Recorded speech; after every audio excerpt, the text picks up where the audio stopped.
à travers des informations bien fouillées concernant tous les domaines de la vie du pays. Le magazine Humura Burundi est diffusé sur le web via le site de la RPA www.rpa.bi. Humura Burundi.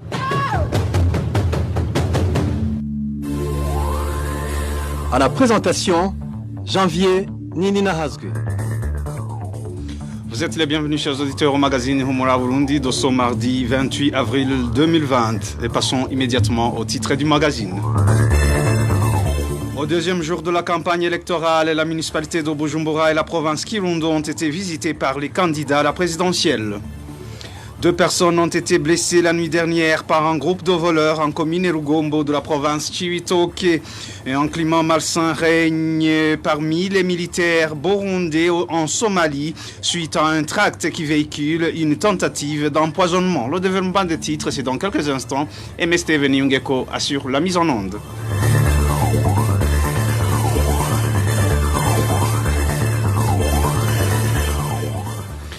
Encore une fois, bienvenue à la deuxième journée de la campagne électorale pour les élections de mai 2020. Le candidat du parti CNL a battu campagne en province Kirundo, tandis que 2 candidats indépendants et le parti UPRONA étaient en mairie de Bujumbura. Éloge Divin Remecha pour plus de détails. Le candidat du parti CNL, Agathon Rwasa, a fait aujourd'hui sa campagne électorale en province de Kirundo, dans les communes Bwambarangwe et Vumbi. Il a commencé par la commune de Bwambarangwe, précisément au stade de Mukenge, où il est arrivé vers 11h. Durant son discours et pendant les 3 heures passées à Bwambarangwe, il a expliqué à ses sympathisants son projet de société. Dans l'après-midi, il s'est rendu en commune Vumbi, où il a fait campagne au stade Gassoura. De son côté, le candidat indépendant Francis Rohero a débuté sa campagne électorale aujourd'hui. Sa première sortie a eu lieu au terrain Tempête, situé en zone Rohero de la commune Mukaza en mairie de Bujumbura. Il a donné un discours programme à mettre en application une fois élu comme président de la République. Le candidat indépendant Dieudonné Nahimana, lui, avait choisi de battre campagne en zone Gagara, à l'endroit communément appelé Sesinga, tandis que le candidat du parti Iprona, Gaston Sindimro, a poursuivi sa campagne en zone Kanyosha de la mairie de Bujumbura. Merci à Éloge Divin Remecha. Dans l'entretemps, le candidat du parti CNDD-FDD Evariste Ndayishimiye a tenu sa campagne en province Mwaro, précisément dans la commune Kayokwe. Et Léonce Ngendakumana du parti Sawanya Frodebu était en province Rumonge. La Commission électorale nationale indépendante lance un appel au corps de défense et de sécurité de sauvegarder la paix, la sécurité et le strict respect de la loi, surtout partout sur les lieux de vote. Dans une réunion tenue ce mardi avec les responsables de ces institutions, Pierre Claver Kadzihise, président de la CENI, leur interpelle à être plus vigilants pour contrecarrer toute tentative de perturber la sécurité du scrutin. Je propose d'écouter Pierre Claver Kadzihise, président de la CENI. Mais oui, les forces de défense de sécurité ont un rôle capital à jouer. Vous savez, ce qui concerne la sécurité, ils sont aux premières places. Et donc, il fallait absolument nous voir avec ces corps-là pour que la sécurité au cours des élections, la sécurité le jour des scrutins soit assurée. Nous avons déjà eu encore une rencontre pareille auparavant pour discuter un tout petit peu, échanger sur les dispositions légales qui doivent être appliquées au cours des élections. Mais aujourd'hui, il était question de parler des centres de vote et des bureaux de vote, ainsi que du nombre d'électeurs pour que ces corps de défense de sécurité puissent prendre les dispositions utiles pour assurer la sécurité le jour des scrutins. Cela a été fait et je pense que ce sera fait. Et c'est dans l'intérêt des citoyens parce qu'il faut que les citoyens soient rassurés en ce qui concerne la sécurité et comme cela, ils pourront voter sans aucune difficulté et sans aucune inquiétude d'autre part. C'était Pierre Claver Kadzihise, président de la Commission électorale nationale indépendante. La campagne électorale est susceptible donc de provoquer des vagues de contamination à la Covid-19 au Burundi. En Italie, un rassemblement similaire lors d'un match de football est cité parmi les causes de la flambée de cette maladie à coronavirus. Emile Nibasumba. On s'excuse, l'élément sonore de Emile Nivasumba n'est pas encore disponible. Mais le 28 avril de chaque année, le monde entier célèbre la journée dédiée à la sécurité et la santé au travail. L'Organisation internationale du travail, OIT, a dédié à cette journée la prévention des maladies infectieuses au travail, avec un accent particulier sur la pandémie du Covid-19. Une tâche difficile au Burundi, car les travailleurs et surtout le personnel soignant n'ont pas assez de kits pour la protection contre cette pandémie. Trésor Nyonga.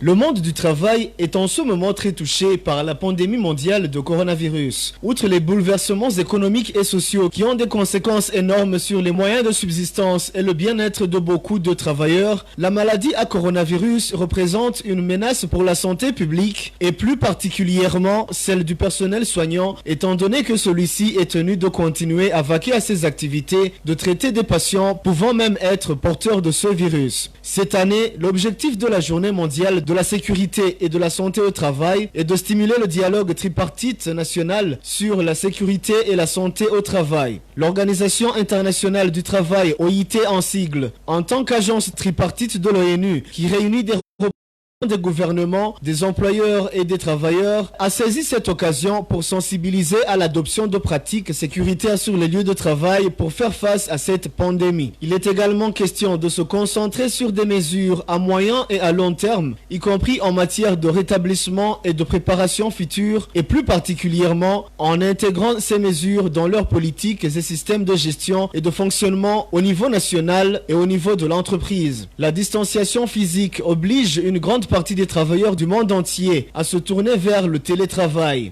D'autres doivent continuer à se rendre sur leur lieu de travail pour fournir les biens et services essentiels. L'OIT donne des conseils pratiques à tous les travailleurs pour gérer ce changement tout en se protégeant eux-mêmes et les autres. Le monde entier se mobilise pour lutter contre la propagation de la maladie à coronavirus, tandis que le Burundi fait partie des très rares pays qui prennent à la légère cette pandémie et qui n'ont pas encore mis en place toutes les mesures barrières nécessaires, notamment le confinement. Les exemples illustratifs étant le lancement de la campagne électorale ce lundi, les écoles, les églises, les bistrots, les terrains sportifs et autres lieux publics qui continuent d'accueillir des rassemblements de personnes. De plus, le personnel soignant dans différents hôpitaux et centres de santé n'a pas encore reçu des kits de protection. Une situation qui inquiète le personnel soignant, toujours en contact direct avec les malades, nous a confié un agent de santé. Merci à Trésor Nyonga. La campagne électorale est donc susceptible de provoquer des vagues de contamination à la Covid-19 au Burundi. En Italie, un rassemblement similaire lors d'un match de football est cité parmi les causes de la flambée de cette maladie à coronavirus. Emile Nivasumba. Le match qui a opposé le club italien Atalanta de Bergame et Valence d'Espagne est considéré comme l'une des origines de la forte propagation du coronavirus en Italie. Ce match de la Ligue des Champions s'est tenu le 19 février dernier au stade San Siro de Milan. Comme le stade de Bergamasque est trop petit, plus de 40 000 spectateurs sont venus de Bergame, 2500 d'Espagne et d'autres milliers de spectateurs venus de Milan. Quelques jours après ce match, plusieurs habitants de Bergame ont été testés positifs à la Covid-19 selon les médias italiens. Ce match a été qualifié d'accélérateur de la propagation par le représentant de l'Italie à l'OMS, Walter Ricciardi. De son côté, Francesco Lopoche, immunologue à la polyclinique Umberto I à Rome, a parlé d'une expulsion rapide et importante de particules virales depuis les premières sorties d'air comme la bouche et le nez. Selon l'immunologue, des milliers de personnes à 2 cm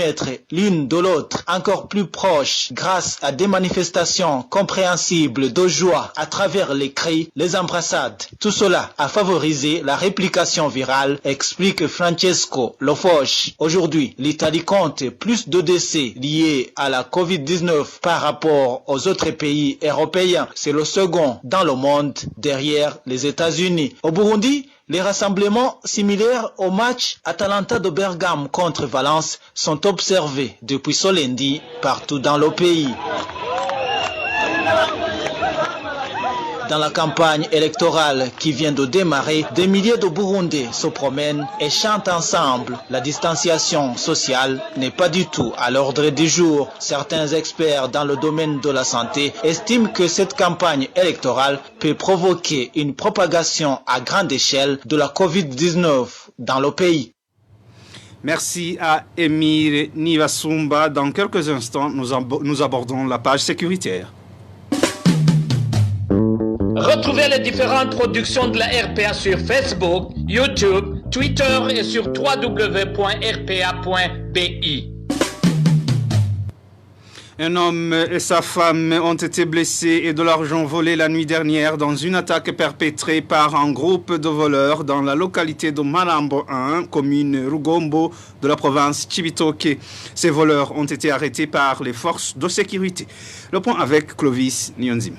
La famille de la zone Marambo 1, dans le secteur Rououillé, a été attaquée par un groupe de bandits à 2 heures. Ces bandits étaient armés de fusils de type pistolet et un jouet en bois de forme d'un pistolet. En entrant dans la maison, ils ont commencé par creuser. Selon des sources sur place, ces bandits ont volé une somme de 364 000. En partant, ils ont tiré sur le chef de ménage au niveau de la jambe et laissant sa femme inconsciente après lui avoir asséné un coup d'une type de fer sur le cou. Cet homme a été transporté à un centre de santé privé de la localité pour des soins, mais il a par la suite été transféré à Bujumbura selon les informations en provenance de Rugombo. Ces bandits ont été appréhendés en possession d'une somme de 250 000 et le fusil qu'ils utilisaient. Les habitants de la localité qui les ont reconnus parlent d'un groupe de voleurs qualifiés qui opèrent dans cette commune de Rugombo. Merci donc à Clovis Nyonzima, et alors qu'il était en train de recueillir des informations en rapport avec cette attaque, notre confrère Jackson Bahati, correspondant de la radio Isanganiro et du groupe de presse Iwachu, a été malmené par un policier. Le journaliste Jackson Bahati a été giflé par le policier qui en même temps le menaçait de saisir son matériel. Jackson Bahati a été finalement secouru par d'autres policiers. L'Union burundaise des journalistes condamne les actes de persécution qui continuent à être commis à l'endroit des journalistes en cette période préélectorale. Alexandre Niyongeko, président de l'IBJ, déplore ce qui est arrivé à un employé du groupe de presse Iwachu dans la mesure où ce sont les auteurs de ce crime qui étaient censés protéger la population. Le président de l'IBJ profite également de cette occasion pour encourager nos collègues de ce même médium sous les verrous il y a de cela plus de 6 mois. Suivez plutôt Alexandre Niyongeko, président de l'Union burundaise des journalistes, UBJ en sigle. L'Union burundaise des journalistes condamne avec la dernière énergie cette énième attaque contre un professionnel des médias, contre un journaliste qui est en train de faire son travail. C'est vraiment regrettable que cela soit l'œuvre d'un policier qui, normalement, est chargé de la sécurité des gens. Finalement, ça devient la source d'insécurité du journaliste. Cela est bien évidemment une violation des droits de l'homme de manière générale et aussi une violation du droit des journalistes qui est reconnu par la loi sur la presse, qui est reconnu aussi par la Constitution burundaise. C'est aussi très étonnant. S'attaquer à un journaliste, est-ce qu'il y a quelque chose qu'on veut cacher pendant ces élections? On profite de cette occasion, encore une fois, pour donner du courage aux professionnels qui sont sur le terrain dans ces conditions très faciles. Nous savons très bien, pendant cette période électorale, les choses certainement ne vont pas être très faciles. Ce que nous disons, c'est que nous conseillons aux confrères de faire ce qu'ils peuvent, bien évidemment, en mettant en avant leur sécurité, parce que rien ne vaut plus que la sécurité, rien ne vaut plus que la vie. Profitons de cette occasion pour, encore une fois, exprimer notre solidarité envers ces professionnels qui sont dans des moments difficiles. Nous profitons de l'occasion, encore une fois, d'exprimer la solidarité à nos confrères du même groupe Iwachu qui croupissent aujourd'hui en prison. Les 4 journalistes qui aujourd'hui n'ont commis aucun autre crime que celui d'exercer leur profession. Nous leur adressons effectivement cette solidarité provenant des confrères, aussi bien burundais, africains et même internationaux. Nous continuerons effectivement à porter haut cet appel pour leur libération parce qu'ils n'ont commis aucun crime et nous espérons bien que tôt ou tard, la justice retrouvera son droit et ces journalistes qui sont aujourd'hui en prison vont être libérés et ils vont sortir la tête haute. C'était Alexandre Nyongeko, président de l'Union burundaise des journalistes. Et 4 journalistes donc, du groupe de presse Iwachu totalisent 190 jours d'incarcération à la prison centrale de Bubanza. Ils ont été arrêtés le 22 octobre 2019, au moment où ils s'étaient rendus en commune Musigati pour enquêter sur les combats qui opposaient les forces régulières et des groupes armés. Le tribunal de grande instance de Bubanza les a condamnés d'une peine de 2 ans et 6 mois de prison et d'une amende d'1 million chacun. Accusés au départ de complicité d'atteinte à la sûreté intérieure de l'État, ils ont vu l'infraction à leur charge modifiée dans le jugement du tribunal de grande instance de Bubanza. Ils ont été condamnés pour tentative impossible de complicité d'atteinte à la sûreté intérieure de l'État. La défense de ces journalistes a interjeté appel vers la fin du mois de février devant la cour d'appel de Nahangwa. Si rien ne change, l'audience est prévue au début du mois de mai prochain. Les associations des défenseurs des droits humains nationales et internationales ne cessent de plaider pour la libération de ces journalistes qui, selon elles, ne sont victimes que de leur métier.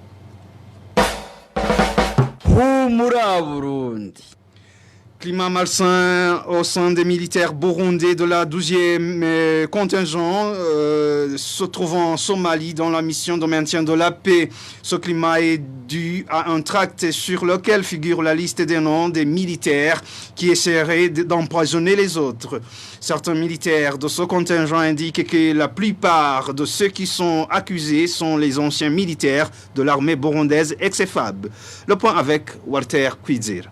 Ce tract a été trouvé ce mardi dans le 12e contingent des militaires burundais se trouvant à Johar en Somalie. Dans ce tract, Douimana, surnommé Puma, le G7 de cette armée et d'autres militaires sont accusés de vouloir empoisonner les autres, comme l'indique ce militaire. Aujourd'hui, on s'est réveillé tout le matin, on a trouvé dans différents coups des tracts qui étaient affichés, qui étaient éparpillés partout, et faisant état d'un empoisonnement éventuel qui serait destiné, qui viserait certains militaires de ici à Joal, à l'état-major du 12e contingent des militaires burundais. C'était liste d'à peu près 11 personnes. Il y a parmi certains chefs de service, notamment le G3 qui est chargé des opérations militaires ici au contingent burundais. Alors, toute la liste est composée pas uniquement des Tutsis issus des ex-FAB. Ce n'est pas la première fois que pareilles choses arrivent. Elles se produisent souvent durant la période électorale dans l'intention de diviser l'armée sur base ethnique, souligne ces militaires.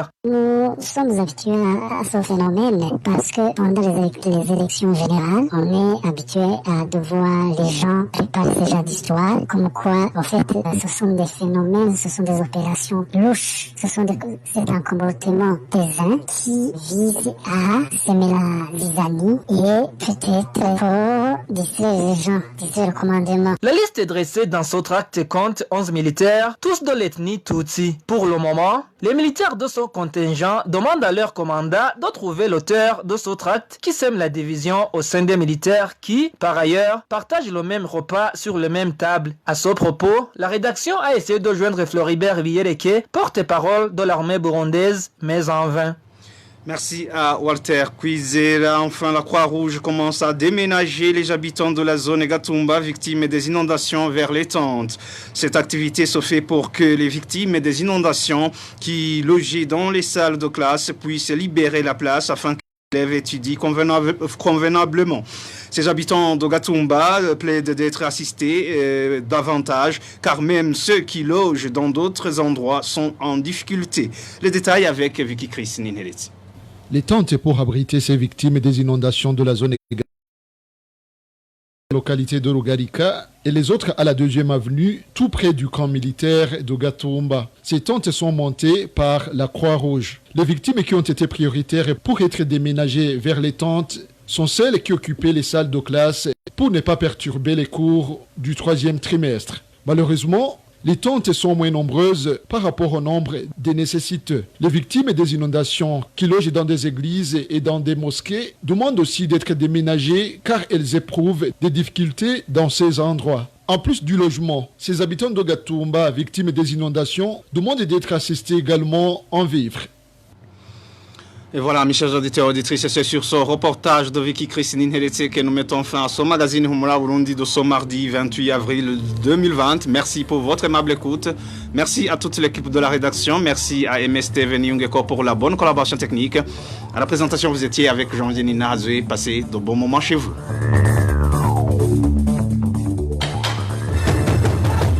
C'était le magazine Humura Burundi. Un magazine comprend pour relier les Burundais en exil et c'est toujours au pays à travers une information de qualité.